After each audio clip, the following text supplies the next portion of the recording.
पहले जो भाई साहब ने कहा कि भाई हम लोग बहुत परेशान करते थे, शायद ये हम लोग की छवि बनी हुई है, बट अब डिपार्टमेंट का मुख और रुख सब बदल चुका है। अब डिपार्टमेंट एक सर्विस सेक्टर की तरह आप लोगों के साथ और आप लोगों के बीच काम करना चाहता है। इनफैक्ट नया इनकम टैक्स एक्ट लाने के पीछे भी यही मानसिकता थी। सरकार की ये इच्छा है कि जितना हम इसको सरल बना सके ताकि आप लोगों को सुविधा हो सके, उतना हम सरल बनाएं। इसीलिए हमने अपना इनकम टैक्स एक्ट थोड़ा छोटा किया है। बहुत तो एक साथ नहीं हो सकता, बट 300 सेक्शन के करीब हम लोगों ने कम किए हैं। लेकिन क्योंकि ये सब नया है, बहुत सारे वकीलों को, चार्टर्ड अकाउंटेंट्स को, एडवोकेट्स को और डिपार्टमेंटल वालों को अभी इसकी नॉलेज नहीं है। इसी के लिए सरकार ने 2-3 पहल की हैं जो मैं आपसे साझा करना चाहूँगी। सबसे पहले हमने YouTube पे संवाद सीरीज अपनी लॉन्च की है। संवाद सीरीज में डिपार्टमेंट के सीनियर अफसर किसी जर्नलिस्ट से या किसी और से बात कर रहे हैं और हर सेक्शन और हर परेशानी, प्रॉब्लम, क्वेश्चन आंसर सबका जवाब दे रहे हैं। तो मेरी आपसे एक निवेदन है कि आप प्लीज संवाद सीरीज को देखिए। दूसरा, हर फॉर्म पे और हर सेक्शन पे सरकार ने इस तरह के 11 भाषाओं में बुकलेट बनाए हैं। ये बुकलेट हम लोगों के ऑफिस में अवेलेबल है, ऑनलाइन अवेलेबल है। इन पर QR कोड लगा है, जिन्हें आप स्कैन करेंगे तो आपको इमीडिएटली मिल सकते हैं। आपको कोई भी समस्या, आप एक बार इन बुकलेट्स को जरूर पढ़िए। उससे आप लोगों की कई बेसिक प्रॉब्लम्स जो इनकम टैक्स एक्ट के बारे में, उनका आपको निवारण मिल सकता है। तीसरी चीज, हम लोग आपके लिए हमेशा अवेलेबल हैं। जो भी आपकी समस्याएं, जो भी मदद आपको हमसे चाहिए, कहीं आपको हम लोगों से आउटरीच प्रोग्राम कराना है ताकि हम आप लोगों की बात सुन सकें, अपनी बात आप तक ले जा सकें, आपकी परेशानियों का हल ढूंढ सकें, तो उसके लिए हमारा दफ्तर आपके लिए हमेशा खुला है। चाहे ईमेल से, चाहे लेटर भेज के, आप प्लीज हम लोगों को जरूर संपर्क करें। धन्यवाद। धन्यवाद मैडम। और इसी क्रम में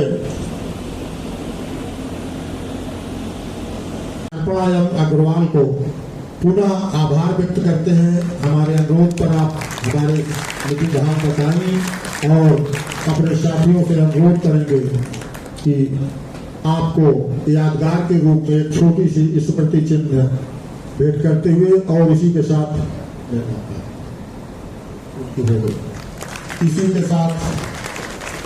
उचित रस्तोगी मैडम को भी स्मृति चिन्ह के रूप में यह छोटी सी भेंट और पुनः आपका आभार, बहुत बहुत धन्यवाद।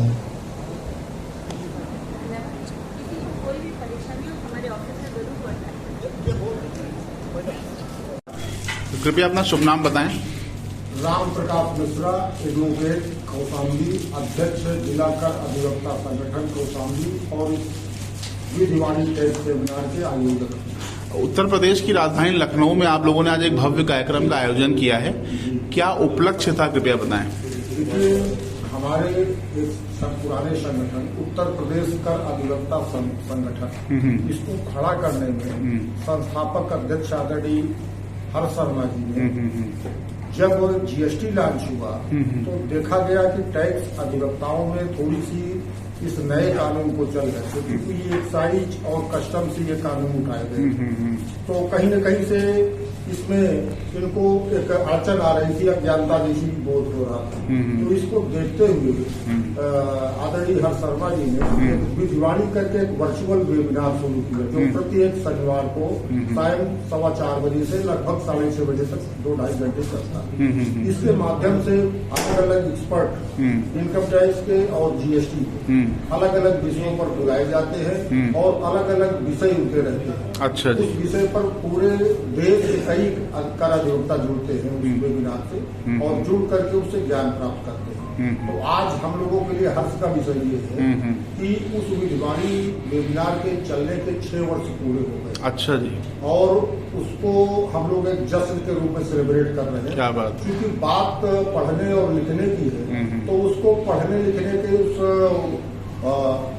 हर्ष को हम लोग इस प्रकार से जश्न में मना रहे हैं, इस पर भी हम ज्ञान हासिल करेंगे। तो आज लगभग 5 स्पीकर जीएसटी पर और 1 स्पीकर इनकम टैक्स पर अलग अलग विषयों पर प्रदेश भर के कर अधिवक्ता लगभग 50 जिलों से कर अधिवक्ता इकट्ठा हुए हैं। अच्छा। और अलग अलग विषयों पर जीएसटी और इनकम टैक्स रूल, अभी इनकम टैक्स में बिल्कुल नया 1 अप्रैल 2026 से लागू हुआ new income tax rules and act. अच्छा। तो उसको लेकर के भी कहीं न कहीं से कुछ कमियां अधिवक्ताओं में आ रही है। आईटीआर भरने का समय आ रहा है, तो कहने का मतलब ये जो लागू हो गया है उसमें एक नवीनतम कानून की जानकारी एक्सपर्ट द्वारा हम लोगों को उपलब्ध कराई जाएगी। तो इस माध्यम से हम विधिवाणी का 6 वर्ष पूरे होने का जश्न मना रहे हैं और इसके संचालक आदरणीय हर्ष शर्मा जी, एडवोकेट ठाकुर, आपका हम सम्मान भी किया है आज, और उसी के माध्यम से इस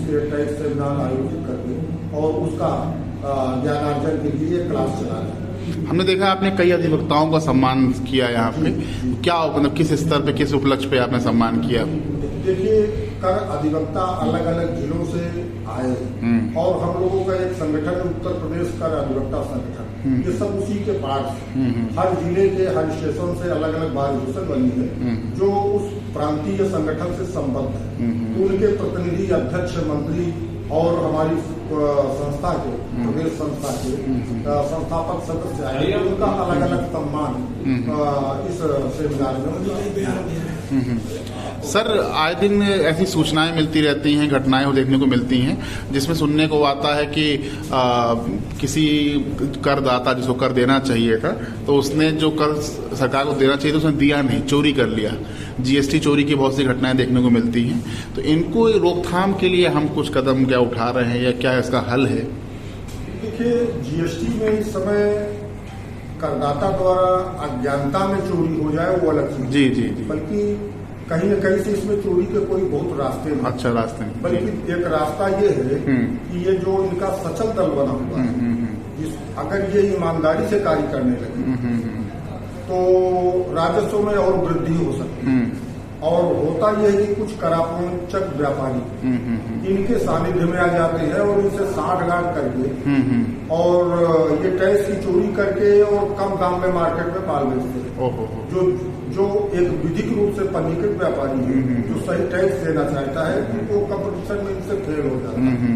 तो कहीं न कहीं से विभाग भी इसमें बहुत ज्यादा दोषी है और व्यापारी के लिए इसमें रास्ते नहीं। हम लोगों का महत्व इसलिए बढ़ गया है कि इस पर penalty provision, late fee provision, ये बहुत जबरदस्त। अच्छा जी। ये पहले के जो बिक्री कर कानून थे, बैठ कानून थे, व्यापार कर कानून थे, वहाँ ऐसी स्थिति नहीं थी। अधिकारी को सुनने का मौका था, यदि कोई रिजनेबल कार्य है तो कहीं कहीं से पेनाल्टी कंडोम हुआ। अच्छा। लेकिन जीएसटी में ऐसा प्रोविजन नहीं था, देना ही देना है। लेट फीस अगर रिटर्न लेट हो गया, चाहे भले कोई सफिशिएंट कार्य रहा हो लेट होने का, फाइलिंग किया, लेकिन ये लगा ही देंगे पेनाल्टी कानून में मैंडेटरी। अच्छा। तो इसलिए वकीलों का इसमें महत्व भी बढ़ गया है, क्योंकि अपील के माध्यम से, हाईकोर्ट के माध्यम से हम लोग तो कानून की जटिलता है, इसलिए अधिवक्ताओं का अपना एक इम्पोर्टेंस है। कानून की जहाँ जटिलता अधिक होती है, सर्वाधिक होती है, वहाँ अधिवक्ता समाज का महत्व और बढ़ता है। अच्छा जी। सर, आपका काफी वरिष्ठ है, लंबा अनुभव है आपका इस क्षेत्र में, आपको क्या लगता है कि राज्य सरकार और केंद्र सरकार द्वारा करदाता की जो खून पसीने की कमाई है उसका सदुपयोग किया जा रहा है या नहीं, या कितना किया जा रहा है? इस क्षेत्र में हम राज्य सरकार को भी, केंद्र सरकार दोनों को बधाई देंगे कि इन्होंने जीएसटी जो लॉन्च किया है, ये सही पूछे तो राजस्व में वृद्धि के लिए ही लॉन्च किया है। अच्छा। लेकिन राजस्व में बहुत जबरदस्त इजाफा हुआ है, इनकम टैक्स में भी और जीएसटी में भी। लेकिन हर्ष इस बात का है जी कि उसका सदुपयोग जी जी जी। और आज जो भी डेवलपमेंट देश में हो रहा है उसके पीछे यही जीएसटी और इनकम टैक्स के कलेक्शन में हुई वृद्धि ही है। जी जी। क्योंकि आज हम रक्षा सौदों का निर्यात कर रहे हैं, जिन चीजों को कभी आयात करते थे आज निर्यात कर रहे हैं। राफेल जैसी उच्च तकनीक के हमारे पास लड़ाकू विमान है जो शायद विश्व में नहीं है, और तकनीक के साथ फ्रांस से हम मंगा रहे हैं। रोड, पुल, ओवरब्रिज, फ्लाईओवर और रेल के नए पथ का निर्माण, ये सब जो संभव हुआ है। मेडिकल कॉलेज में अगर बात की जाए तो मुश्किल से 10-5 मेडिकल कॉलेज थे पूरे प्रदेश में। जी। आज लगभग हर जिलों में मेडिकल कॉलेज खुल गए हैं या खुलने जा रहे हैं। जी। हो रहा है। और कहीं न कहीं से सरकार का ये भी अच्छा लगता है कि इन्होंने राजस्व में वृद्धि की है। इसी के साथ इन्होंने अनावश्यक जो कर्मचारियों का बोझ था, राजकीय कर्मचारियों को जो काम कुछ नहीं था लेकिन बैठ करके वेतन और पेंशन लिया करते थे, उसमें भी कटौती करने के लिए इन्होंने बहुत सराहनीय काम किया है। वो किसी प्रकार से संविदा पर या अन्य आउटसोर्सिंग के माध्यम से ये करके उससे पैसा बच रहा, उस पैसे से देश को विधि बाड़ी संबंधित जो भी आप लोग सेवाएं दे रहे हैं उसके लिए हम आपको बहुत बहुत साधुवाद देते हैं और हमारा विश्वास है कि आपके नेतृत्व में जो हमारे कर अधिवक्ता हैं और जो करदाता हैं उनके हित में निरंतर कार्य होते रहेंगे और आपका दिन शुभ रहे। आपका बहुत बहुत धन्यवाद। नमस्कार। आपको भी धन्यवाद। आपके लिए